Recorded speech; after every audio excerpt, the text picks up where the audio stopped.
sorry on there, that means there's a demand upstairs and the electric's working, just so you know. So check this is in, which it is. You pull it out, listen, it just stops. So that just plugs in there, as so. Oil fire back up. If, first thing to check that's in, if that's illuminated and that's glowing solid red, it's flashing at the moment because it's just about to start up. When it fires, it'll go green. There you go. It's fired, it's now green. If that's illuminated, it's a solid red, just press it once, it will try and fire up.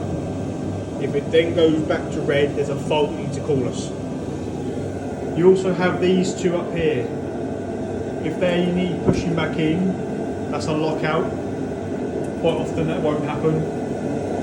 There is also a button on here. Can't see it very well. You can press that button, and that's what's gone wrong today.